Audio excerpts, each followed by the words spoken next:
Eighth class NCERT politics chapter 10 law and social justice. ఇక్కడ పేరులోనే చూసుకుంటే ఈ టైటిల్లో లా అంటే చట్టము, సోషల్ జస్టిస్ సమాజానికి అనమాట న్యాయం చేయడం. ఏ విధంగా ఈ చాప్టర్లో న్యాయం చేస్తారో అదేవిధంగా ఏ విధంగా ఇక్కడ చట్టాలు చేస్తారు అనేది ఇక్కడ చూద్దాం. ఇక్కడ స్టార్టింగ్ చూసుకున్నట్లయితే మనకు 7th క్లాస్లో స్టోరీ ఆఫ్ ఎ సర్ట్ అనే ఒక లెసన్ ఉంది. ఆ లెసన్లో ఏం చెబుతున్నారంటే అక్కడ స్టార్టింగ్గా ప్రొడ్యూసర్స్ ఉన్నారు. స్టార్టింగ్గా కాటన్ బాల్స్ అనమాట ప్రొడ్యూస్ చేసేది ఒక ఆవిడ అనమాట ఫార్మర్. ఆవిడ 4 నెలలు కష్టపడితే ప్రొడ్యూస్ అయ్యేవి ఆ కాటన్ బాల్స్. తనకు ఆ 4 నెలలకు గాను 3,000 ఇస్తున్నారు. 6,000 యాక్చువల్లీ రావాలి, కానీ 3,000 ఇస్తున్నారు. ఎందుకంటే తను ఆయన దగ్గర మర్చెంట్ దగ్గర అప్పు తీసుకున్నాను ఆయన పేరు చెప్పి, అదేవిధంగా ఆ పంటను కూడా ఆయనకి అమ్మాలనుకున్నాను అనమాట. ఆయన కండిషన్ పెట్టడం వల్ల వాళ్ళు ఇంకా చాలా తక్కువ డబ్బులు అనమాట వేజ్గా పొందుతున్నారు ఆమె కష్టానికి. సెకండ్ పాయింట్ ఆఫ్ వ్యూలో చూసుకున్నట్లయితే ఎరోడ్ అనే ప్రాంతంలో ఈ వచ్చిన కాటన్ అనమాట వాళ్ళు నూలుగా ఉన్న వాటిని క్లాత్గా మారుస్తారు. ఈ క్లాత్గా మార్చేటప్పుడు వాళ్ళు ఒక రోజుకి 12 hours వర్క్ చేస్తారు. అంటే సుమారుగా ఒక రోజు వారం మొత్తం అంటే రోజులో సగం అంతాను వాళ్ళు పనిచేస్తూనే ఉంటారు. అయినప్పటికీ కూడాను వీళ్ళు కూడాను అక్కడ జీతాలు సరిగ్గా పొందట్లేదు. వాళ్ళ కష్టానికి ప్రతిఫలం సరిగ్గా పొందట్లేదు. ఎందుకంటే ఆ ప్లేస్లో ఇక్కడ కూడాను ట్రేడర్స్ ఉన్నారు. ఈ ట్రేడర్స్ ఏంటంటే డైరెక్ట్గా లింకప్ పెట్టుకుని వీళ్ళకి వచ్చిన ప్రాఫిట్స్లో చాలా తక్కువ షేర్ ఇస్తున్నారు. మిగిలిన ప్రాఫిట్స్ అన్నిటిని ఆ ట్రేడర్ ఉంచుకుంటున్నారు. ఇది సెకండ్. అండ్ థర్డ్ పాయింట్ చూసుకున్నట్లయితే మనకి ఢిల్లీలో అనమాట గార్మెంట్ ఫ్యాక్టరీ ఉంది. ఈ గార్మెంట్ ఫ్యాక్టరీలో ఏంటంటే డైరెక్ట్ షర్ట్ రెడీ అవుతుంది. ఆ షర్ట్ తయారు చేసే ఫ్యాక్టరీలో అమ్మాయిల మీద కూడాను వాళ్ళు ప్రెజర్ పెట్టారు. మీరు ఈ లిమిటెడ్ టైంలో మాకు ఇన్ని షర్ట్స్ కావాలి అనుకున్నారంటే వాళ్ళ మీద ప్రెజర్ పెడుతున్నారు. అయినా పోనీ వాళ్ళకి జీతాలు ఏమైనా ఎక్కువ ఇస్తున్నారంటే అది కూడా లేదు. జీతాలు వాళ్ళకి కూడా తక్కువే. ఇక్కడ ఈ 3 కండిషన్లో చూసుకున్నట్లయితే ఇక్కడ పనిచేసే చోట అని అర్థమవుతుంది. పని చేసే చోటు. ఈ పని చేసే చోటున వీళ్ళందరికీ సరిగ్గా చట్టాలు వాళ్ళకి సరిగ్గా అనమాట అవకాశాలు లేవు. అదే రకంగా సరిగ్గా జీతాలు లేవు, సరైన వర్క్ టైమింగ్స్ లేవు. అంటే ముగ్గురు కూడాను ఇక్కడ వర్కింగ్ టైంలో అనమాట ఇబ్బంది పడుతూనే ఉన్నారు. ఈ చాప్టర్లో మనం ఈ పాయింట్ ఆఫ్ వ్యూ గురించి మాట్లాడదాం. ఇంతమంది వర్కర్స్ ఉన్నారు. వర్కర్స్కి తగ్గట్టుగా చట్టాల గురించి మాట్లాడతాం. అదే రకంగా ఈ చట్టాన్ని ఎందుకు చేశారు అనే విషయం మాట్లాడదాం. ఇంకా మన ఎన్విరాన్మెంట్ గురించి కూడాను కొన్ని చట్టాలు మాట్లాడదాం. అదే రకంగా ఈ 3 రకాల చట్టాలతో పాటుగా వీటిని ఎలా ఎన్ఫోర్స్ చేస్తుంది గవర్నమెంట్ అనే టాపిక్ను కూడా ఈ చాప్టర్లో నేర్చుకుందాం. ఇంకెందుకు ఫ్రెండ్స్ ఆలస్యం, let's get in to our channel.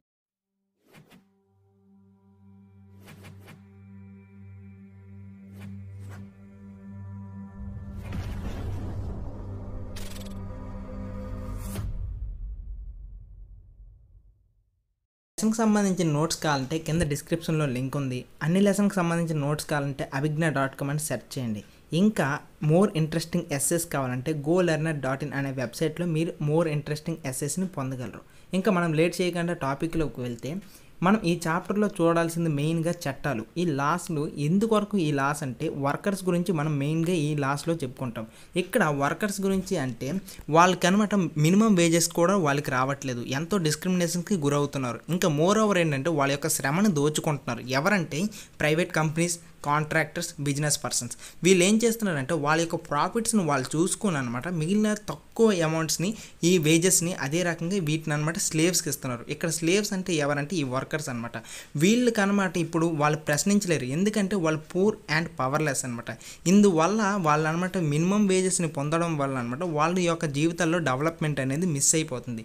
దీనికి గవర్నమెంట్ గుర్తించేసి ఏం చేసిందంటే చట్టం చేసింది. ఇది ఒక లాని ఫామ్ చేసింది. అదేంటంటే మినిమం వేజెస్ యాక్ట్. ఈ యాక్ట్ కింద ఏం చెప్తుందంటే అక్కడున్న కండిషన్స్ బట్టి ఆ సొసైటీలో ఏ రకమైతే కండిషన్స్ ఉన్నాయో వాటిని బేస్ చేసుకొని అనమాట మినిమం వేజెస్ని గవర్నమెంట్ ప్రతి కొన్ని సంవత్సరాలకి ఫిక్స్ చేస్తుంది. ఇలా ఫిక్స్ చేసిన దాన్ని బట్టి ఈ కంపెనీస్, కాంట్రాక్టర్స్, అదే రకంగా బిజినెస్ పర్సన్స్ ఈ మినిమం వేజెస్ని ఫిక్స్ చేసుకొని అనమాట వాటిని బేస్ చేసుకుని వాళ్ళు జీతాలు ఇవ్వాల్సి ఉంటుంది. ఈ రకంగా అనమాట గవర్నమెంట్ వీళ్ళ యొక్క చేస్తున్న ఈ వైలేషన్స్ అనమాట గమనించేసి వాళ్ళని రెగ్యులేట్ చేసింది. ఇంకా ఈ మినిమం వేజెస్ వల్ల ఎవరు ఎక్కువ లాభపడుతున్నారు అంటే వర్కర్, కన్జ్యూమర్, ఇక్కడ ప్రొడ్యూసర్. ఇక్కడ కన్జ్యూమర్ అంటే ఈ వచ్చిన ప్రోడక్ట్స్ అనమాట వినియోగించుకున్న వాడే అనమాట మనీ చెల్లించేసి వినియోగించుకున్నవాడే ఇక్కడ కన్జ్యూమర్. నెక్స్ట్ ఇక్కడ ప్రొడ్యూసర్ అంటే ఈ వచ్చిన ఆల్ గూడ్స్ని గ్యాదర్ చేసి వాటిని అనమాట ఒక న్యూ ఐటమ్ని ప్రొడ్యూస్ చేసేవాడు ఇక్కడ ప్రొడ్యూసర్ అనమాట. నెక్స్ట్ ఇక్కడ వర్కర్ చూసుకుంటే ఈ రెండింటి మధ్య ఈ పని గురించి ఆ ప్రోడక్ట్ అనేది అవుట్పుట్గా రావడానికి ఈ మధ్యన పనిచేసేవాడు ఈ వర్కర్. వీళ్ళు ముగ్గురు మధ్య ఈ ట్రయాంగిల్ స్టోరీలో వీళ్ళు ముగ్గురిని కాపాడడానికి ఈ మినిమం వేజెస్ యాక్ట్ అనేది వచ్చింది. ఇక్కడ బాక్స్లో కొన్ని లాస్ ఇచ్చారు. అదే రకంగా ఈ లాస్ దేనికి పనికి వస్తాయి, అదే రకంగా ఈ లాస్ ఎవరిని ఉద్దేశించి ఎవరిని రక్షించడానికి వచ్చాయి ఇక్కడ మనం చూద్దాం. ముందుగా చూసుకున్నట్లయితే మినిమం వేజెస్ యాక్ట్. ఈ ఈ మినిమం వేజెస్ యాక్ట్ ఏం చేస్తుందంటే ఎందుకోసం అంటే ఎవరైతే ఈ వర్క్ చేస్తుంటారో వాళ్ళకనమాట మరీ తక్కువ జీతాలు ఇస్తుంటారో వాళ్ళకనమాట మినిమం జీతాలు ఇవ్వాలి అనే విషయాన్ని అనమాట ఈ యాక్ట్ చెప్తుంది.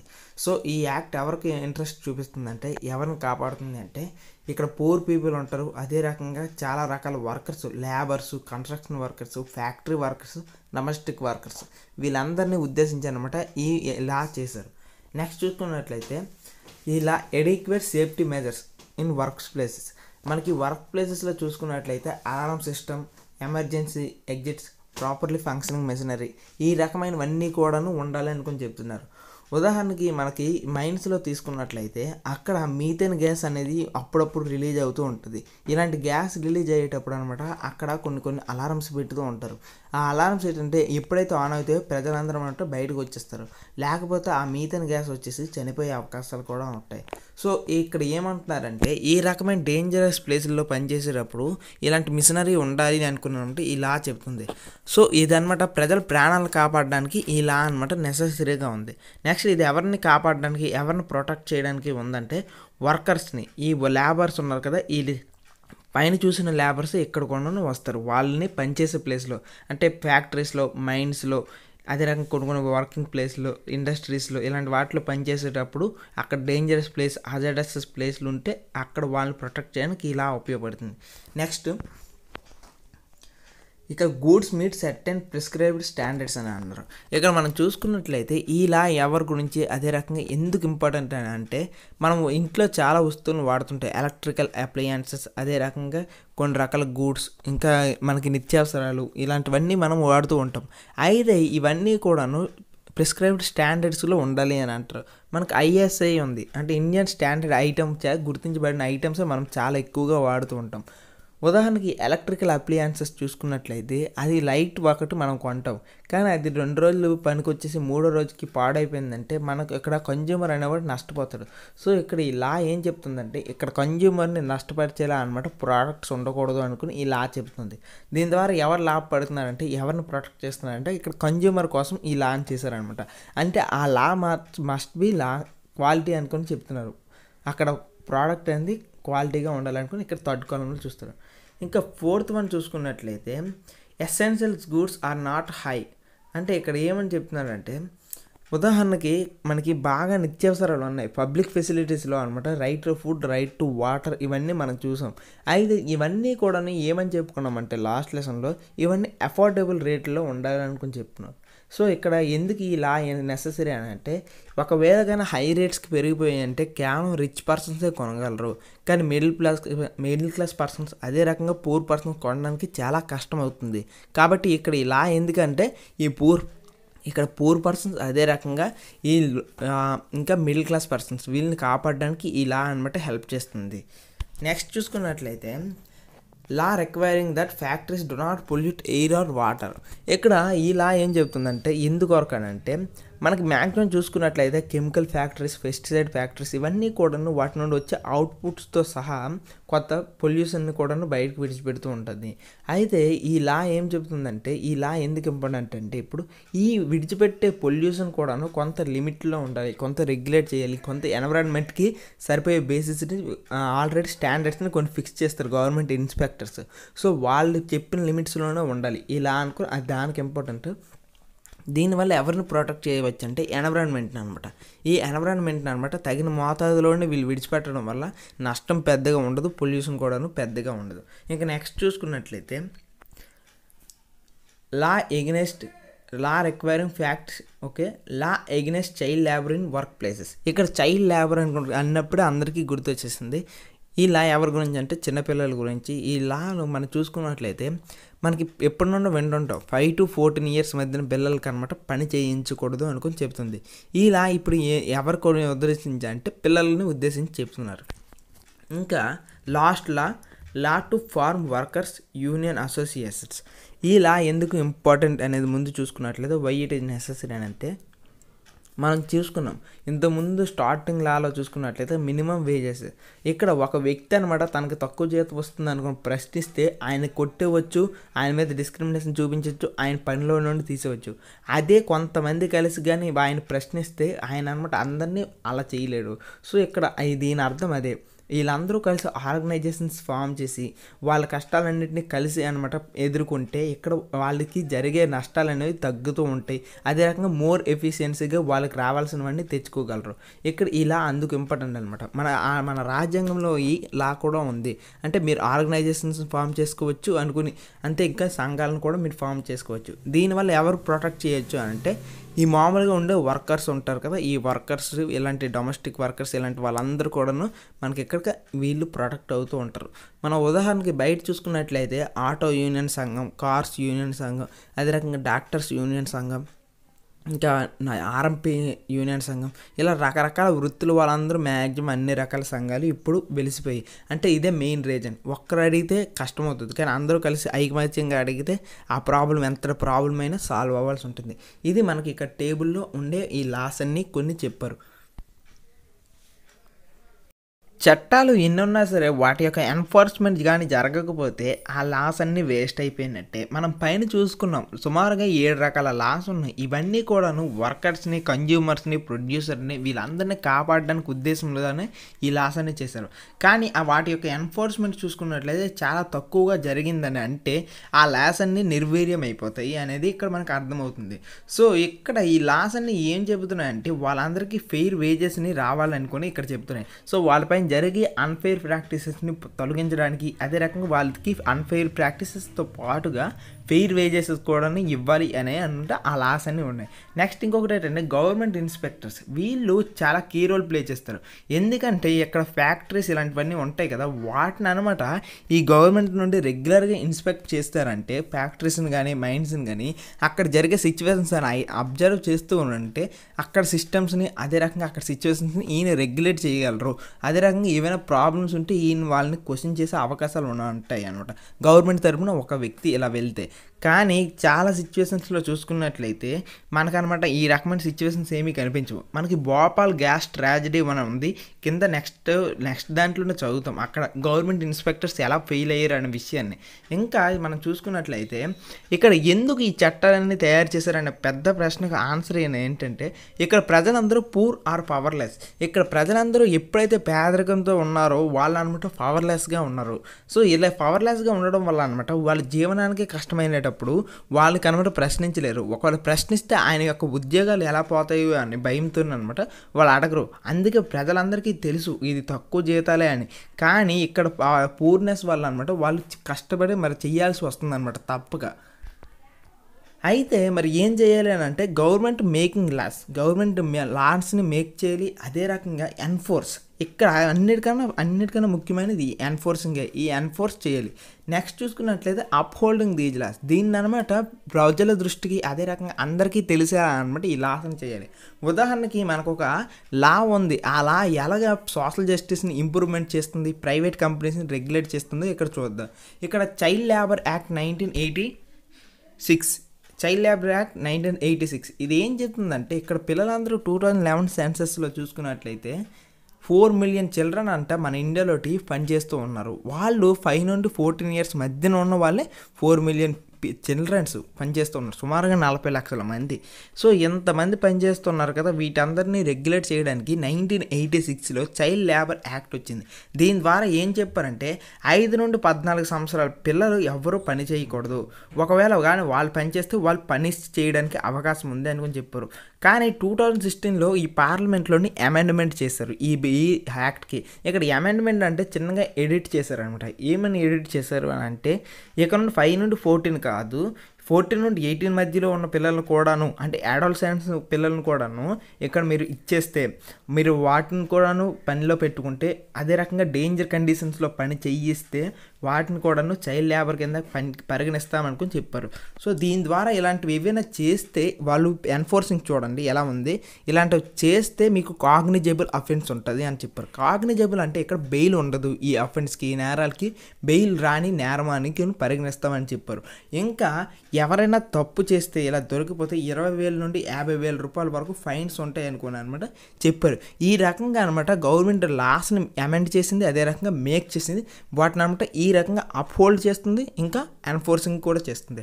సో లాస్ట్గా ఇంక ఏం చెప్పిందంటే స్టేట్ గవర్నమెంట్తో సెంట్రల్ గవర్నమెంట్ మీరు కూడాను ఈ పిల్లల యొక్క జీవితాలను బాగు చేయడానికి రీహాబిలియేట్ చేయడానికి అనమాట మీరు కూడా కొత్త కొత్త స్కీమ్స్ని ఇంప్లిమెంట్ చేయండి అనుకుని వాళ్ళకి ఈ లాస్ని ఎన్ఫోర్స్ చేసే విధంగా చెప్పిందనమాట. ఇలా ఒక లాని మనం తీసుకున్నాం. దీని ద్వారా అనమాట అక్కడ పిల్లలు ఆ కన్స్ట్రక్షన్ వర్క్స్లో చేసే వర్కర్స్ ఈ పిల్లలందరూ వాళ్ళ గురించి లాస్ తయారు చేసింది, వాటిని అనమాట ఎన్ఫోర్స్ చేసింది, వాటిని అప్హోల్డ్ చేసింది అనమాట. ఇలా అనమాట ఒక లాని ఇలా గవర్నమెంట్ తయారు చేస్తూ ఉంటుంది. ఇంకా సోషల్ జస్టిస్ని ఈ రకంగా తీసుకొని రావడానికి అవకాశాలు గవర్నమెంట్ ఈ రకమైన ప్రొసీజర్స్ ఫాలో అవుతుంది. భోపాల్ గ్యాస్ ట్రాజడీ ఇది భోపాల్లో జరిగింది. ఇక్కడ ఏమైందంటే భోపాల్లో ఉన్న ఒక ఇండస్ట్రీలో అనమాట ఈ రకమైన ట్రాజడీ చోటు చేసుకుంది. అయితే ఇది ప్రపంచంలోనే అత్యధికంగా చాలా డేంజరస్ ట్రాజడీగా చెబుతారు. ఏం జరిగిందంటే ఇక్కడ భోపాల్లోని ఆ ప్లేస్లో అనమాట భోపాల్ సిటీ దగ్గర అనమాట ఇక్కడ ఒక ఫ్యాక్టరీ పెట్టారు. ఆ ఫ్యాక్టరీ అనమాట ఏం తయారు చేస్తుందంటే పెస్టిసైడ్స్. ఆ పెస్టిసైడ్ పేరు సెవిన్. సో ఆ కంపెనీ ఓనర్ అదే రకంగా CEO పేరు వారెన్ ఆండర్సన్. ఇక్కడ 10 సంవత్సరాలుగా చూసుకున్నట్లయితే ఆ కంపెనీకి అనమాట లాభాలు బాగానే వస్తున్నాయి. కానీ 1918 నుండి 1984 మధ్యలో చూసుకున్నట్లయితే లాభాలు తగ్గిపోవడం ఆగిపోయాయి. ఇలా తగ్గిపోవడం ఆగిపోయినప్పుడు అనమాట ఈ వారెన్ ఆండర్సన్ ఏం చేశారు అని అంటే వాటిపైన పెట్టి ఇన్వెస్ట్మెంట్ అలా అలా తగ్గించుకుంటూ వచ్చేసారు. ఇలా ఎప్పుడైతే ఇన్వెస్ట్మెంట్ తగ్గించేశారో అక్కడ ఉండే సేఫ్టీ మెజర్స్ మీద కూడాను వీళ్ళు తగ్గించేశారు ఇన్వెస్ట్మెంట్. అలా తగ్గించడం చేత అక్కడ ఉండే ఐటమ్స్ని ఇక్కడ నుంచి కొత్తగా రిపేర్ చేయట్లేదు. ఇంకా వాళ్ళ సేఫ్టీ మెజర్స్ ఎలా చేస్తారంటే 6 నెలలు ఒక వ్యక్తికి ట్రైనింగ్ ఇవ్వాలి. మామూలుగా అక్కడ ప్రెజర్ గేజ్ రూమ్లోనూ అదే రకంగా సేఫ్టీగా మానిటరైజింగ్ రూమ్లో ఉండాలంటే. కానీ వీళ్ళు ఏం చేశారంటే జస్ట్ 15 డేస్కి అది మార్చేస్తారు. 15 రోజులు ఎవరైనా ట్రైన్ అయితే వాళ్ళు అనమాట ఆ రూమ్లో పంపించేసేవారు. ఇంకా చూసుకున్నట్లయితే మానిటరైజింగ్కి కేవలం మనుషులనే పెట్టారు. ఎటువంటి అలారమ్స్ కానీ ఎటువంటి ఎమర్జెన్సీ గురించి చెప్పే మిషనరీ కానీ ఏమీ లేదు, మనుషుల మీద ఆధారపడ్డారు. సో అక్కడ క్లియర్గా అనమాట ఆ కంపెనీ యాజమాన్యం చేసే తప్పులన్నీ క్లియర్గా కనిపిస్తున్నాయి. సేఫ్టీ మెజర్స్ని ఏం పట్టించుకోవట్లేదు. సో ఒకరోజు ఏమైందంటే ఆ పెస్టిసైడ్స్ని తయారు చేయడానికి మిథైల్ ఐసోసైనేట్ అనే కెమికల్ కావాలి. సో ఈ కెమికల్ అక్కడ 3 ప్లాంట్స్ ఉన్నాయి. 3 ప్లాంట్స్లో ఒక ప్లాంట్ అనమాట ఇక పాడైపోవడం గమనించారు. ఇలా గమనించిన వాళ్ళు ఏం చేశారని అంటే దాన్ని వాడడం ఆపేశారు. మిగిలిన 2 ప్లాంట్స్తో అనమాట వాడుతూ వస్తున్నారు. ఇలా ఒక ప్లాంట్ అనమాట ఒక రోజు ఏమైందంటే ఉన్నట్టుండగా దాంట్లో ప్రెజర్ బాగా పెరిగిపోతుంది. ఇలా పెరుగుతూ అనమాట ప్రెజర్ గేజ్లోని ప్రెజర్ కూడా ఇంకా బాగా పెరిగిపోతుంది. అలా ప్రెజర్ పెరిగిపోతూ ఉండడంతో ఆ ప్రెజర్ పెరిగి ఇంకా పక్కనుండే వాటి 2 ప్లాంట్ని కూడాను నాశనం చేసేస్తే పేల్చేస్తే నష్టం ఇంకా చాలా దారుణంగా ఉంటుందని భయంతో ఏం చేశారంటే అక్కడ వాటిని చిమ్నీ నుండి అనమాట ఆ గ్యాస్ అంతటిని విడిచిపెట్టేశారు. ఇలా విడిచిపెట్టడం ద్వారా ఏమైందంటే ఆ గ్యాస్ అంతా సిటీలోకి ఎంటర్ అయ్యేసి సుమారుగా అదే రాత్రి 3,000 మందిని చంపడానికి కారణమైంది. అదే రకంగా ఇంకా అదే వారంలో 8,000 మంది ఇంకా టోటల్గా అనమాట ఆ ఘటనలో 15,000 మంది చనిపోవడానికి కారణమైంది. ఇంకా 50,000 మంది వరకు సిక్గా ఉన్నారని ఇప్పటికీ అంచనా. సో ఇంత దారుణంగా జరగడానికి మెయిన్గా ఏంటి రీజన్స్ అనేవి ఒక్కసారి అనాలిసిస్ చేసుకుందాం. ఇక్కడ మెయిన్గా రీజన్ ఫ్యాక్టరీ యాజమాన్యం. ఎందుకంటే తనకనమాట ఇక్కడ ఎంతగా లాభాలు రాకపోతున్నా సరే సేఫ్టీ మెజర్స్ని ఆయన ఫాలో అవ్వడం ఆపేశాడు. ఇలా ఆపేయడం వల్ల అనమాట ఇంతటి నష్టానికి దారితీసింది. ఇంకా సెకండ్ పాయింట్ చూసుకున్నట్లయితే గవర్నమెంట్ ఇన్స్పెక్టర్స్. ఇక్కడ గవర్నమెంట్ ఇన్స్పెక్టర్స్ యొక్క రోల్ ఏంటంటే వాళ్ళ దగ్గర ఉండే లాస్ని ఎన్ఫోర్స్ చేస్తూ ఇక్కడ వాటన్నిటిని డిటెక్ట్ చేస్తూ ఉండాలి. అంటే రెగ్యులర్గా ఇన్స్పెక్ట్ చేస్తూ ఫ్యాక్టరీలో వర్క్స్ అన్ని బాగానే జరుగుతున్నాయా, అంత ఎక్విప్మెంట్ అంతా బాగా ఉందా, మానిటరింగ్ సిస్టమ్ బాగానే ఉందా అనేది ఇక్కడ చూస్తూ ఉండాలి. ఇది second point. And third point చూసుకున్నట్లయితే ఇది అసలే పాయిజనస్ ఫ్యాక్టరీ. సో ఇంత హజార్డస్ ప్రాజెక్ట్ ఎప్పుడైనా సరే ఒక దగ్గర ఉంది అంటే అక్కడ ఉండే లోకల్ డాక్టర్స్ కూడాను ట్రైనింగ్ ఇవ్వాలి. సో వీళ్ళు కూడా ఆ ట్రైనింగ్లో కూడా వీళ్ళు ఫెయిల్ అయ్యారు. సో ఈ 3 కారణాలు ఇప్పుడు ఇంతమంది చావుకు అనమాట కారణం తీసాయి. అయితే ఇప్పుడు మనం నెక్స్ట్ ఏం తెలుసుకోవాలంటే దీని ద్వారా ఈ ప్రాజెక్ట్ ద్వారా ఇంత నష్టాన్ని జరిగేటప్పుడు ఈ పూర్ పీపుల్కి ఎక్స్పెన్సేషన్ అదే కాంపెన్సేషన్ ఎంత ఇచ్చారు అని అనేది క్వశ్చన్. సో ఇక్కడ వారెన్ ఆండర్సన్ అనమాట ఆ ఘటన జరిగిన నెక్స్ట్ రోజే వచ్చారు. కానీ ఆయన అనమాట ఒక కొన్ని రోజులు ఉండేసి మన దేశంలో ఉన్న కొంతమంది నాయకుల యొక్క సండ్ర తీసుకొని చార్టెడ్ ఫ్లైట్లో మళ్ళీ తిరిగి వెళ్ళిపోయారు. సో ఎంతగా మన దేశంలోని ప్రభుత్వాలు ఎంత బతిమాలినా సరే అమెరికా వాళ్ళని ఆ వారన్ ఆండర్సన్ని విడిచిపెట్టడానికి ఇష్టపడలేదు. సో ఇక ఏం చేశారంటే వాళ్ళు కంపెన్సేషన్ కోసం కోర్టులో కేసు వేశారు. ఇలా కేసు వేస్తే వీళ్ళు అనమాట 3 బిలియన్ క్రోర్స్ అడిగారు. ఇలా 3 బిలియన్ క్రోర్స్ అడిగేటప్పటికి వాళ్ళు ఎంత ఇచ్చారంటే 470 మిలియన్ క్రోర్స్కి మాత్రమే ఇచ్చారు. అంటే ఈ $470 మిలియన్ అంటే ఏంటంటే మన ఇండియన్లో కన్వర్ట్ చేస్తే 27,000 కోట్లు.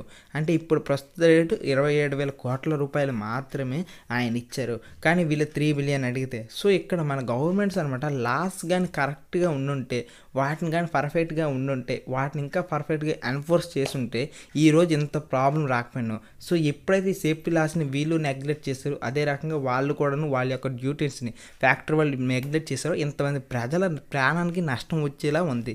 సో ఇదొక గ్రేట్ డిసడ్వాంటేజ్. దీని ద్వారా మనం ఏం నేర్చుకోవాలని అంటే safety laws must be hard. So స్ట్రాంగ్గా ఉండాలి. నెక్స్ట్ వాటి ఎన్ఫోర్స్మెంట్స్ కూడా చాలా స్ట్రాంగ్గా ఉండాలి.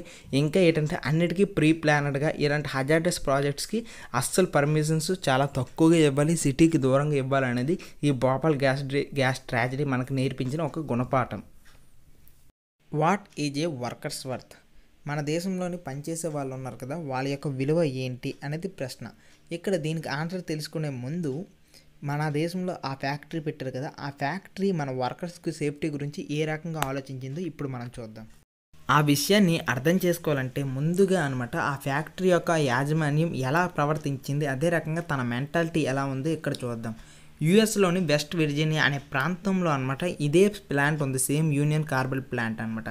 కానీ అక్కడ మాత్రం ఈ సిస్టమ్స్ మానిటర్ చేయడానికి, అదే రకంగా టోటల్ ప్లాంట్ని మానిటర్ చేయడానికి కంప్యూటరైజ్డ్ సిస్టమ్స్ వాడారు. అదే రకంగా ఏదైనా ఎమర్జెన్సీ వస్తే వార్నింగ్ చేయడానికి కూడా ఈ కంప్యూటర్స్ వాడారు. కానీ మన ఇండియాలో మాత్రం ఇది యొక్క హ్యూమన్ సెన్సెస్ మీద, అదే రకంగా మాన్యువల్ గేజెస్ మీద ఆధారపడి ఈ భోపాల్లోనమాట ఫ్యాక్టరీని నడిపిస్తూ వచ్చారు. నెక్స్ట్ పాయింట్ ఏంటంటే అక్కడ యూఎస్లో అనమాట ఈ ఫ్యాక్టరీలో ఏవైనా ఎమర్జెన్సీ జరిగితే ఏవైనా సపరేట్గా ఎవాక్యుయేషన్ ప్లాంట్స్ పెట్టారు. కానీ మన ఇండియాలో మాత్రం ఇక్కడ ఈ ఫ్యాక్టరీకి అలాంటి సేఫ్టీ మెజర్ ఏంటి తీసుకోలేదు. ఇంకా థర్డ్ పాయింట్ చూసుకున్నట్లయితే వీళ్ళనమాట కాస్ట్ కటింగ్. ఇక్కడ కాస్ట్ కటింగ్ అంటే వాళ్ళనమాట పెట్టుబడిని అనమాట అలా తగ్గించుకుంటూ వచ్చారు. దేని మీద అంటే ఈ సేఫ్టీ మెజర్స్ ఉంటాయి కదా, వీటి మీద అనమాట పెట్టుకునే పెట్టుబడి అలా తగ్గిస్తూ వచ్చేసారు. అదే రకంగా ఈ యూసీ ప్లాంట్ ఉంది కదా, ఇక్కడ సేఫ్టీ మెజర్స్ అనమాట తగ్గిపోతూ వస్తూ ఉన్నాయి. 1961లో స్టార్ట్ చేశారు కాబట్టి 10 ఇయర్స్ తర్వాత లాభాలు రావట్లేదు అనమాట.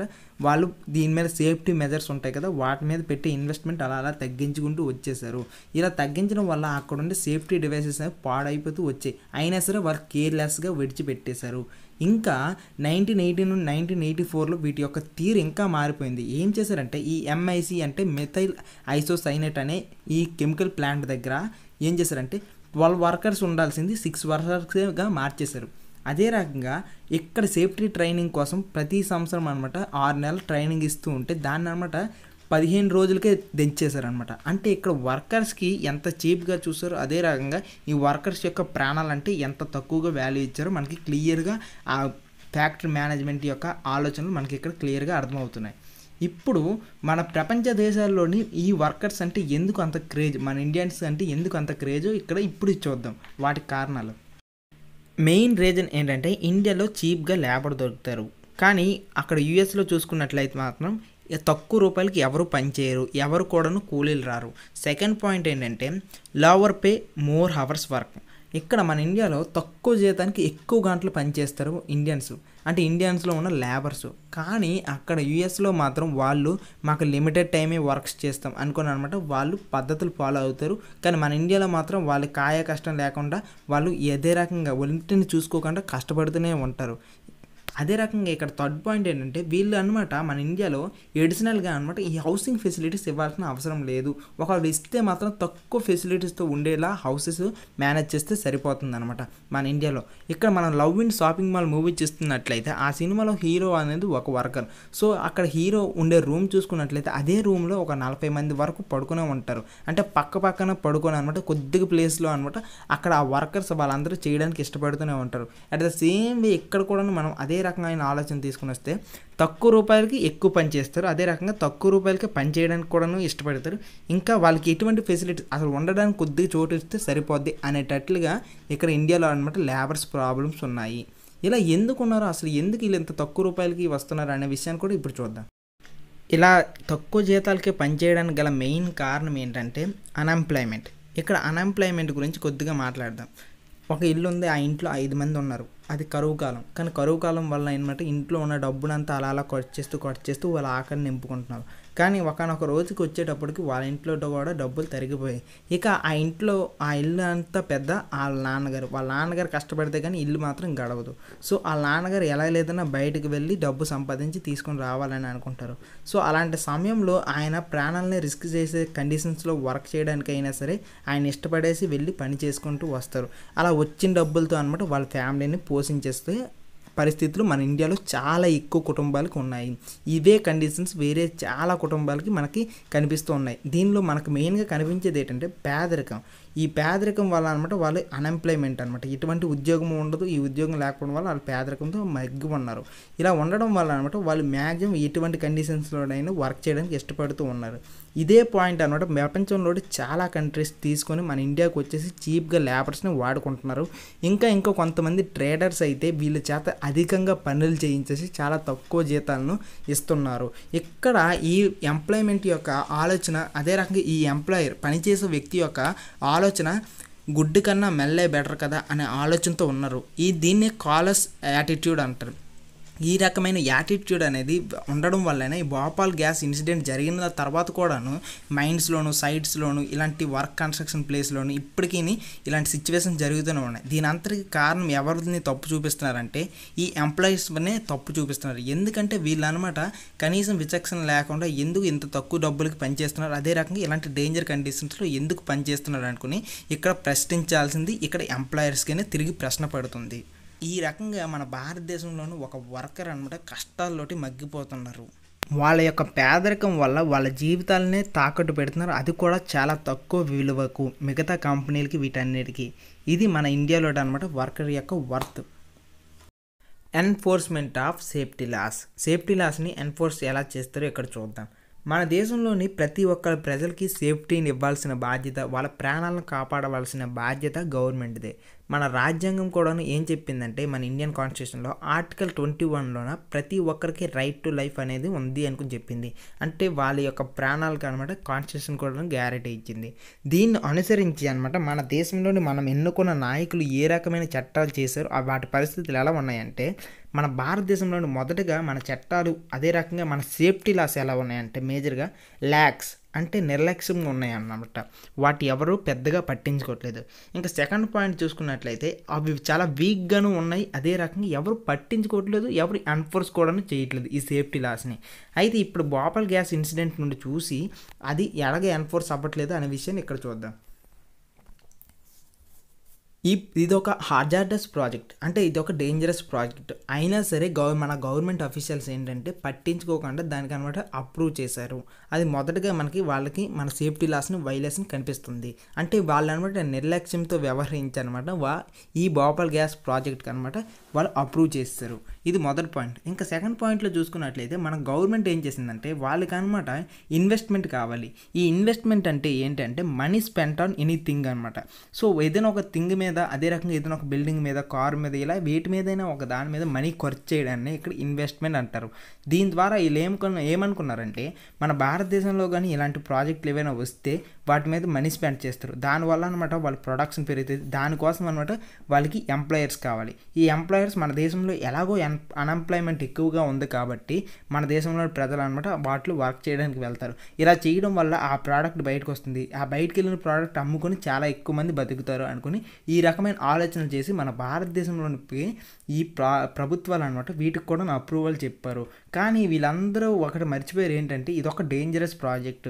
అదే రకంగా ఈ ప్రాజెక్ట్ ఎక్కడుందంటే ఎక్కువ మంది ఉన్న ప్రాంతంలో, అంటే ఇది ఒక సిటీ, భోపాల్ అనే సిటీకి దగ్గరలోనే పెట్టారు. దీనివల్ల రేపు పొద్దున ఏమైనా జరిగితే ప్రజలందరికీ ఇంకా హాని కలుగుతుందనే విషయాన్ని మరిచి ఈ హజార్డస్ ప్రాజెక్ట్ అనమాట గవర్నమెంట్ అప్రూవ్ చేసింది. అదే రకంగా గవర్నమెంట్ అఫీషియల్స్ కూడా అప్రూవ్ చేశారు. ఇంకా థర్డ్ పాయింట్లో చూసుకున్నట్లయితే దేనికైనా ఇన్స్పెక్టర్స్ ఉంటారు. అంటే ఆ ప్రోడక్ట్ కానీ ఆ యొక్క ఫ్యాక్టరీ కానీ కరెక్ట్గా వర్క్ అవుతుందా లేదా, సేఫ్టీ మెజర్స్ ఉన్నాయా లేవా అనేది గవర్నమెంట్ ఇన్స్పెక్టర్స్ చూసుకోవాలి. సో వాళ్ళు కూడా ఇక్కడ ఎన్ఫోర్సర్స్ అనమాట. వాళ్ళు చేసిన చట్టాలను, రాజకీయ నాయకులు చేసిన చట్టాలను వీళ్ళు ఎన్ఫోర్స్ చేయాలి. ఈ ఇన్స్పెక్టర్ అనమాట వచ్చేసి ఏ రకంగా ఇన్స్పెక్ట్ చేసాడో తెలియదు, కానీ అక్కడ యూఎస్లో చూసుకున్నట్లయితే కంప్యూటర్ మానిటరింగ్ ఉంది. కానీ ఇంకా యూఎస్లో అయితే పబ్లిక్ అనమాట ఎవాక్యుయేషన్ రూమ్స్ కూడా ఉన్నాయి ఏవైనా ఇలాంటి ఎమర్జెన్సీ వచ్చేటప్పుడు. కానీ ఇక్కడ ఆ ఎన్ఫోర్స్మెంట్లో చూసుకున్నట్లయితే వీళ్ళు ఇన్స్పెక్టర్స్ ఆ విషయాన్నే పట్టించుకోలేదు. కంప్యూటర్ మానిటరింగ్ లేదు, అదే రకంగా వాళ్ళకి ఎవాక్యుయేషన్ రూమ్స్ కూడా లేవు. ఇలా సేఫ్టీ మెజర్స్ కూడా ఇంకా ఫాలో అవ్వట్లేదు. అన్నీ కూడాను వాళ్ళ ఇన్వెస్ట్మెంట్ అలా తగ్గించుకుంటూ ఆ సేఫ్టీ మెజర్స్ మీద అస్సలు వాళ్ళు కాన్సన్ట్రేషనే చేయలేదు. అంటే ఇక్కడ గవర్నమెంట్ ఇన్స్పెక్టర్ యొక్క తప్పు కూడా క్లియర్గా కనిపిస్తుంది. ఈ మూడు చూసుకున్నట్లయితే మన లాస్ని వీళ్ళే నిర్లక్ష్యం చేస్తారు, గవర్నమెంట్ అఫీషియల్స్ నిర్లక్ష్యం చేస్తారు. అదే రకంగాను దాని ఎన్ఫోర్స్మెంట్ కూడాను వీళ్ళే నిర్లక్ష్యంగా చాలా వీక్గా చూశారు. దీని ద్వారా అక్కడ ఫారెన్ కంపెనీ నుండి అనమాట వాళ్ళు వచ్చేసి ఇక్కడ పెట్టేసి ఇంతమంది చావులు కారణం అయిపోయి చక్కగా కూడాను వాళ్ళ దేశానికి వాళ్ళు వెళ్ళిపోయారు. కానీ నష్టపోయింది మాత్రం మన దేశంలోని ఎంతోమంది భోపాల్లో నివసించిన ప్రజలు. అయితే మరి దాని అంతటికీ ఏం చేయాలి అనేది ప్రశ్న. ఇలాంటి వాటన్నిటికీ ఏం చేయాలనే ప్రశ్నకు ఇక్కడ ఒకటే ఆన్సర్. ఇకపైన జరిగిపోయింది ఏదో జరిగిపోయింది, ఇకపైన అయినా సరే జరిగేది ఏదైనా చట్టాలను చాలా స్ట్రాంగ్గా చేయండి. అదే రకంగా మన వర్కర్స్ యొక్క హక్కులను కాపాడే విధంగా వాళ్ళని యొక్క ఇంట్రెస్ట్ని అనుసరించేసి అనమాట మన చట్టాన్ని తయారు చేసి చాలా స్ట్రాంగ్గా ఉండాలి.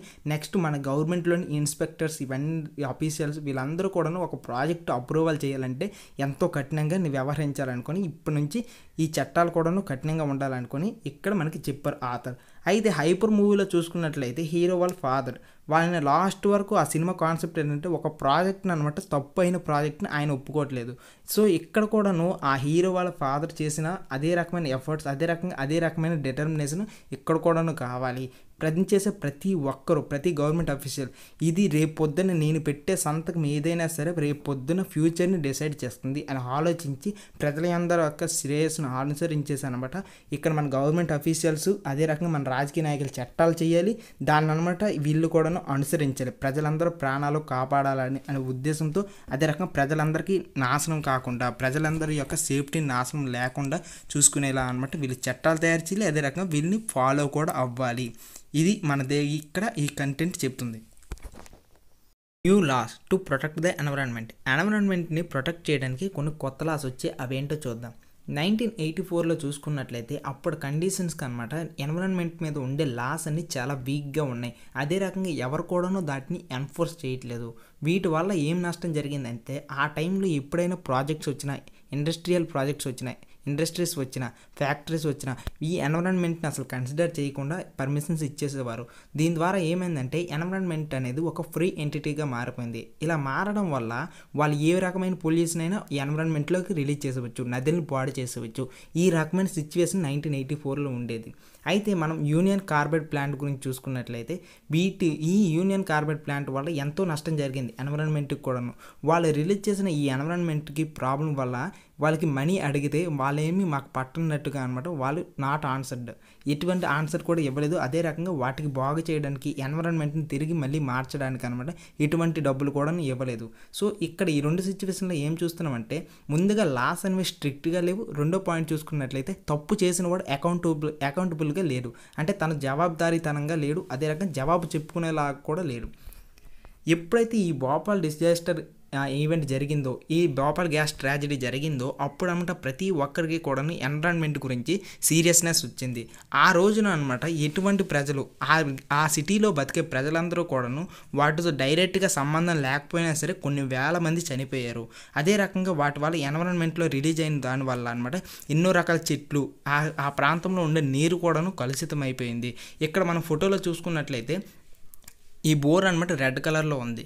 ఈ రెడ్ కలర్ ఎందుకంటే ఆ కింద గ్రౌండ్ వాటర్ పొల్యూట్ అయిపోయింది వీటి వల్ల. సో ఈ వాటర్ని ఎవరు వాడకూడదు అనుకుని అక్కడ బోర్ దగ్గర రెడ్ సింబల్ గవర్నమెంట్ వాళ్ళు వేశారు.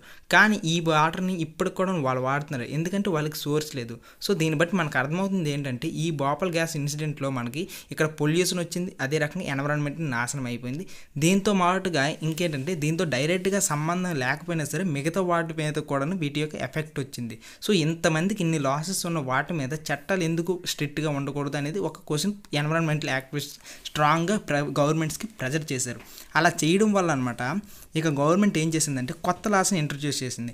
ఇక పైన కూడాను ఎటువంటి పొల్యూషన్ జరిగినా సరే ఆ పొల్యూటర్ వీటికి అకౌంటబుల్గా ఉండాలి, అంటే దీనికి ఆయనే ఆన్సర్ చెప్పుకునేలా ఉండాలి. ఈ డ్యామేజ్ ఎన్విరాన్మెంట్ని డ్యామేజ్ చేస్తే ఆయన చేత అనమాట నష్టపరిహారాలు పనిష్మెంట్లు ఉంటాయి, అదే రకంగా వాటి నుండి అనమాట ఛార్జ్ చేసే అవకాశాలు ఉన్నాయి. ఇంకా ఏం చెప్పారంటే అసలు పొల్యూషనే జరగకపోతే బాగుంటుంది కదా అని ఆలోచించి ఇక పైన కూడాను మేము చెప్పే లిమిట్స్ అండ్ రెగ్యులేషన్స్కి దాటి మీరు ఎటువంటి పొల్యూషన్ చేయకూడదు అనుకుని కొన్ని లిమిట్స్ పెట్టింది. అయితే ఇది మన భారతదేశ చరిత్రలో చూసుకున్నట్లయితే ఇప్పటికీ హిస్టరీలోకి వెళ్తే సుప్రీంకోర్టుకు ఒక జడ్జిమెంట్ ఇచ్చింది. అదేంటంటే Subhash Kumar versus state of Bihar. ఇది 1991లో ఏమని చెప్పిందంటే ఆర్టికల్ 21 ప్రకారం ప్రతి ఒక్కరికి రైట్ టు లైఫ్ ఉంది, దీని కింద అనమాట ప్రతి ఒక్కరు బతికే అవకాశం ఉంది. దాని ద్వారా ఏం చెప్పాడంటే ఇక నుంచి ఎటువంటి ఈ రకమైన పొల్యూషన్ రాకూడదు, అదే రకంగా పొల్యూషన్ ఫ్రీ వాటర్ ఉండాలి, పొల్యూషన్ ఫ్రీ ఎయిర్ ఉండాలి, ఇక ప్రజలు కూడాను ఎంజాయ్మెంట్ ఉండాలి. ఇది ఎలా అంటే ఈ పొల్యూషన్ లేకపోవడం వల్ల వాళ్ళు ఎంజాయ్ చేసే విధంగా ఉండాలి అనుకుని ఆ తీర్పులో చెప్పారు. అంటే ఇక్కడ ఈ సుప్రీంకోర్టు ఏం చెప్పిందంటే ఇకపైన ఎటువంటి పొల్యూషన్ జరగకూడదు, ఆ పొల్యూషన్ ఈ ఫ్యాక్టరీస్ వల్ల కూడా జరగకూడదు అనుకుని ఆ రోజు హెవీగా అనమాట సుప్రీంకోర్టు కూడా తీర్పు ఇచ్చింది. ఈ విధంగా అనమాట మనకి కొత్త చట్టాలు అనమాట స్ట్రిక్ట్గా అయ్యాయి, అదే రకంగా సేఫ్టీ మెజర్స్ పెరిగాయి. ఇంకా ఏంటంటే మన సుప్రీంకోర్టు కూడా ఎప్పుడైతే దీన్ని ఎన్హాన్స్ చేసిందో అకపైన నుంచి కూడాను ఇదంతా ఎన్ఫోర్స్ అయ్యింది. ఈ రకంగా అనమాట మనకి కొత్త చట్టాలు వచ్చాయి. Environment as a public facility. ఇక్కడ మనం చూసుకున్నట్లయితే ఇప్పటి వరకు మనకి ఎవరు తలదూర్చారంటే ఈ ఎన్విరాన్మెంట్ విషయంలో రాజకీయ నాయకులు, అదే రకంగా లెజిస్లేచర్ అనేది ఇందులో తలదూర్చింది. కానీ ఇప్పుడు జ్యుడిషియరీ కూడా వీటిలో తలదూర్చింది. ఎలా అంటే ఇక్కడ జరుగుతున్న ఈ విషయాలన్నింటినీ కోర్ట్స్ అబ్జర్వ్ చేశానమాట, కొన్ని డైరెక్టెడ్ ఇన్స్టిట్యూట్స్ చెప్పాయి, అదే రకంగా కొన్ని గైడ్లైన్స్ ఇచ్చాయి.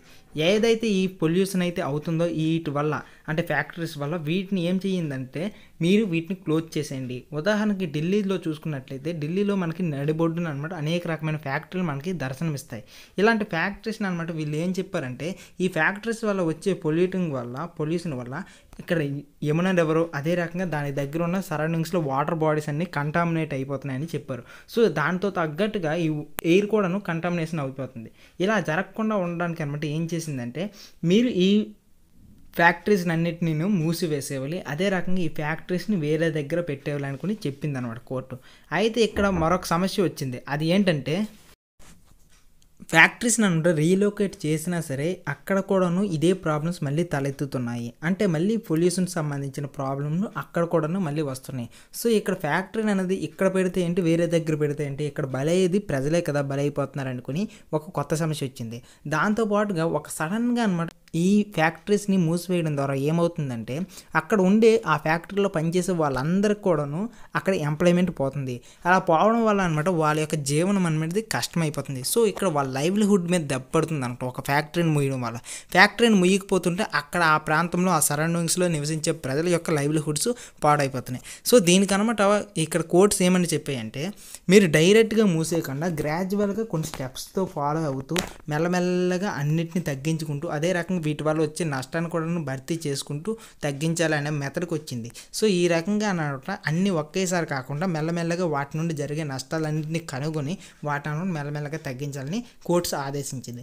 నెక్స్ట్ ఇంకొకటి ఏంటంటే మనకి ఇక్కడ పబ్లిక్ ఫెసిలిటీలో ఇంకా ఏంటంటే స్లమ్స్లో ఈ ఎన్విరాన్మెంటల్ ఇష్యూస్, అదే రకంగా పొల్యూషన్ ఇష్యూస్ గురించి మాట్లాడితే వాళ్ళు భయపడవచ్చు. అదే రకంగా వాళ్ళకి ఎకనామికలీ అంత స్టేబుల్ కాబట్టి వాళ్ళకి అనమాట ఆర్థిక భారం కూడా పడే అవకాశాలు ఉన్నాయి. అందుచేత ఏం చెప్పిందంటే కోర్ట్స్ మీరు ఎప్పుడైతే సిటీని బ్యూటిఫికేషన్ కోసం ఎక్స్టెండ్ చేస్తారో వాళ్ళ దగ్గర ఉండే ఎన్విరాన్మెంట్ని కూడా మీరు మార్చేయండి, అదే రకంగా మీరు ఆ టైంలోనే డెవలప్ చేయండి అనుకుని కోర్ట్స్ గైడ్లైన్స్ ఇచ్చింది. ఈ రకంగా అనమాట వాళ్ళకి కూడాను కొంత అవేర్నెస్ వచ్చేసి ఈ ఎన్విరాన్మెంటల్ యాక్టివిటీస్ని వాళ్ళు కూడా చేయూతను అందిస్తారు. ఈ రకంగా అనమాట ఈ ఎన్విరాన్మెంట్ అనేది మనకి అందరికీ పబ్లిక్ ఫెసిలిటీ కాబట్టి ఈ పబ్లిక్ ఫెసిలిటీని నాశనం చేస్తున్న ఫ్యాక్టరీస్కి మనకి ఇక్కడ కోర్ట్స్ కొన్ని గైడ్లైన్స్ ఇచ్చింది. దాంతోపాటుగా మనకి సిటీకి అవతల కొద్దిగా దూరంగా పెట్టుకోమని కూడా గైడ్లైన్స్ ఇచ్చింది. ఈ రకంగా మనకు అనమాట ఎన్విరాన్మెంట్ని ఒక పబ్లిక్ ఫెసిలిటీస్గానే ఉండాలి, అదే రకంగా ఈ పొల్యూషన్ అనేది దరి చేరకూడదు అనుకుని కోర్ట్స్ ఈ విధంగా మనకి గైడ్లైన్స్ ఇచ్చింది. కన్క్లూజన్, ఈ లెసన్కి ఇప్పుడు కన్క్లూజన్ ఏంటంటే ఈ లెసన్ మొత్తం ఏమైతే నేర్చుకున్నామో అది ఇక్కడ క్రిస్ప్గా ఇచ్చారు, మరొకసారి చూద్దాం. మనకి లాస్ అనేవి చాలా టైమ్స్లో అనమాట మనకి చాలా నెససరీగా ఉంటాయి. అది ఎలాంటి ప్లేసెస్లో అంటే మార్కెట్. ఇక్కడ మార్కెట్లో చూసుకున్నట్లయితే మనకి ట్రేడర్స్ మర్చెంట్స్ కనిపిస్తారు. వీళ్ళు ఏం చేస్తున్నారంటే వాళ్ళ చేత ఎక్కువ పని చేయించేస్తున్నారు, అదే రకంగా వాళ్ళని డీల్ మాట్లాడుకొని వాళ్ళు హయ్యర్ ప్రాఫిట్స్ ఉంచుకొని వీళ్ళకి లోవర్ వేజెస్ ఇస్తున్నారు. ఇది మార్కెట్లో. నెక్స్ట్ చూసుకున్నట్లయితే ఆఫీస్. ఇక్కడ ఆఫీస్లో కూడాను అంతే, సేమ్ వీళ్ళ చేత ఎక్కువ పని చేయించుకుంటారు, వాళ్ళు ప్రాఫిట్స్ పొందుతారు, వీళ్ళకి అనమాట చాలా లోవర్ వేజెస్ ఇస్తారు. ఇంకా ఫ్యాక్టరీస్. ఈ ఫ్యాక్టరీస్లో మనకు కనిపించింది ఏంటంటే ఈ భోపాల్ గ్యాస్ ఇన్సిడెంట్లో అక్కడ వర్కింగ్ కండిషన్స్ చాలా దారుణంగా ఉంటాయి. కానీ అలాంటి కండిషన్స్లో కూడాను ప్రజలకు అనమాట చీప్గా లేబర్స్ని తీసుకుని వచ్చేసి వాళ్ళకి జీతాలు తక్కువగా ఇవ్వడం, ఇంకా ఏంటంటే వాళ్ళకి పనిచేసేకి ప్లేసెస్, అదే రకంగా వాళ్ళకి ఇచ్చే ఫెసిలిటీస్ కూడా చాలా తక్కువగా ఉండడం అన్నట్టు మనకు కనిపిస్తూ ఉంటుంది ఫ్యాక్టరీలో. ఇంకా ఈ ఫ్యాక్టరీస్ ఏం చేస్తాయంటే ఎన్విరాన్మెంట్ని నాశనం చేసే విధంగా అనమాట పొల్యూషన్ని రిలీజ్ చేస్తూ ఉంటాయి. సో ఇక్కడ వీటన్నిటి ద్వారా మనకి కనిపించి ఈ డిస్క్రిమినేషన్, అదే రకంగా ఈ పొల్యూషన్ అనేది ఆపాలి అంటే మనకి ఇక్కడ కావాల్సిన ఈ చట్టాలు కానీ ఒకవేళ ఉంటే వాటన్నిటిని రెగ్యులేట్ చేస్తుంది. ఇక్కడ మార్కెట్లో వాళ్ళకనమాట ఫెయిర్ ప్రైసెస్ ఇస్తారు. ఇక ఆఫీసులో చూసుకున్నట్లయితే ఈ వర్క్ డిస్క్రిమినేషన్, ఈ స్లేవ్ అనే పని ఉండదు. ఇంకా ఫ్యాక్టరీలో చేసుకున్నట్లయితే వాళ్ళు పొల్యూషన్ని లిమిట్ చేసుకుంటారు. నెక్స్ట్ వాళ్ళ దగ్గర పనిచేసే వాళ్ళకి మినిమం ఫెసిలిటీస్ అయినా వాళ్ళు కల్పించగలుగుతారు. ఈ చట్టాలు కానీ ఉంటే వీళ్ళు ఈ రకంగా రెగ్యులేట్ అవుతూ ఉంటారు. ఇదంతా మనం స్టార్టింగ్ పారాగ్రాఫ్లో స్టార్టింగ్ 2-3 పేజెస్లో మనం నేర్చుకున్నాం ఈ మ్యాటర్. ఇంకా నెక్స్ట్ ఏంటంటే గవర్నమెంట్ రోల్. ఈ గవర్నమెంట్ రోల్లో చూసుకున్నట్లయితే మాత్రం ఇవన్నీ కంట్రోల్ చేయాలంటే ప్రభుత్వాలే చట్టాలు చేయాలి. ప్రభుత్వాలు చట్టాలు చేస్తారనమాట, వాటిని ఎన్ఫోర్స్ చేయాలి, ఇంకా వాటిని ఈ లాస్ని అప్హోల్డ్ చేయాలి. ఈ రకంగా చేయడం వల్ల ఏమవుతుందంటే ఈ అన్ఫెయిర్ ప్రాక్టీసెస్ అనేవి పోతున్నాయి. నెక్స్ట్ అనమాట వర్క్ చేసే ప్లేస్లో ఈ తిరని, అదే రకంగా ఈ డిస్క్రిమినేషన్ అనేది పోయి సోషల్ జస్టిస్ వస్తుంది. ఇలా రావడం వల్ల గవర్నమెంట్ అనమాట కొన్ని అప్రోప్రియేట్ లాస్ చేస్తేనే తప్ప ఈ రకంగా లాస్ అనేవి ఎన్ఫోర్స్ అవ్వవు. అందుచేత ఇక్కడ గవర్నమెంట్ అనమాట ఈ వేకర్ సెక్షన్స్కి, అదే రకంగా పూర్ సెక్షన్స్కి ఈ గవర్నమెంట్ ఆదుకోవాలి. ఏ దిక్కు లేనట్టుగా ఆ దేవుడే దిక్కు అన్నట్టు ఇలాంటి డెమోక్రటిక్ కంట్రీలో ఇక్కడ మనకి ఎవరి దిక్కు చూడాలంటే ఏ కష్టం వచ్చినా సరే ఈ గవర్నమెంట్స్ వైపే చూడాలి. ఇది మనకి ఇక్కడ గవర్నమెంట్ చేసే చట్టాల్లో గవర్నమెంట్ రోల్ గురించి చెప్పింది. ఇంకా ఈ లాస్ట్ టాపిక్లో చూసుకున్నట్లయితే ఇక్కడ వీళ్ళు ఆథర్ ఏం చెప్తున్నారంటే గవర్నమెంట్ మీద ప్రెజర్ పెట్టాలి, అడగందే అమ్మాయిని అన్నం పెట్టదు అన్నట్టుగా మీరు కూడాను గవర్నమెంట్ మీద ప్రెజర్ ఎప్పుడైతే పెడతారో వాళ్ళు అనమాట మన వర్క్స్ ప్లేస్లో అనమాట రైట్స్ గురించి వాళ్ళు కూడా ఆలోచిస్తారు, పార్లమెంట్లో బిల్ పాస్ చేస్తారు, ఈ రకంగా యాక్ట్స్ తీసుకొని వస్తారు. ఈ రకంగా చెయ్యాలి అంటే ప్రెజర్ పెడితేనే మన చేతిలో అనమాట వర్క్స్ అవుతాయి అనుకుని ఇక్కడ చెబుతున్నారు. ఇంకా చూసుకున్నట్లయితే మనది ఒక డెమోక్రటిక్ కంట్రీ, అదే రకంగా ప్రతి సిటిజన్ కూడాను క్వశ్చన్ చేసే హక్కు ఉంది. రైట్ టు ఇన్ఫర్మేషన్, తనకి ఇన్ఫర్మేషన్ తెలిసే హక్కు ఉంది. రైట్ టు క్రిటిసైజ్, విమర్శించే హక్కు కూడా ఉంది. సో వాళ్ళ యొక్క హక్కుల కోసం వాళ్ళు పోరాడేలా విమర్శలు చేయొచ్చు, అదే రకంగా వాళ్ళ హక్కుల కోసం వాళ్ళు ప్రశ్నించవచ్చు. సో ఇక్కడ మెయిన్ కీ రోల్ సిటిజనే కాబట్టి సిటిజన్ వాళ్ళ యొక్క హక్కుల కోసం ఇలాంటి వర్క్ ప్లేస్లో జరుగుతున్న ఈ అన్ఫెయిర్ ప్రాక్టీస్ గురించి గలం విప్పాల్సింది ఇక్కడ సిటిజన్సే అనుకుని మరొకసారి చెప్పారు. సో మనం కూడా సిటిజన్సే కాబట్టి మనం చేసే వర్క్స్లోనే ఏవైనా ప్రాబ్లమ్స్ ఉన్నా సరే, మనకి కూడా ఏవైనా అన్ఫెయిర్ ప్రాక్టీస్ జరుగుతున్నా సరే మనం ప్రభుత్వం దృష్టికి తీసుకుని వెళ్తే మన ప్రాబ్లమ్స్ సాల్వ్ అవుతాయి అనుకుని, అదే రకంగా వాటికి సాల్వ్ చేసే దిశగా మనం కూడా యాక్టివిటీస్ చేస్తే ఇది తప్పకుండా సాల్వ్ అవుతాయి అనుకుని ఈ లెసన్ ద్వారా ఈ చట్టాల ద్వారా మనకి తెలుస్తూ ఉన్నాయి. ఇవి మనకుండే హక్కులు అనుకుని కూడా మనకి ఈ లెసన్లో ఆథర్ గారు చెప్పారు. ఈ లెసన్కి సంబంధించి ఏవైనా డౌట్స్ ఉంటే కింద డిస్క్రిప్షన్లో పెట్టండి. అదే రకంగా ఈ లెసన్కి సంబంధించిన నోట్స్ కింద ఉంది. మీకు అన్ని లెసన్ నోట్స్ కావాలనుకుంటే abhigna.com అని సెర్చ్ చేయండి. Thanks friends, thank you for watching.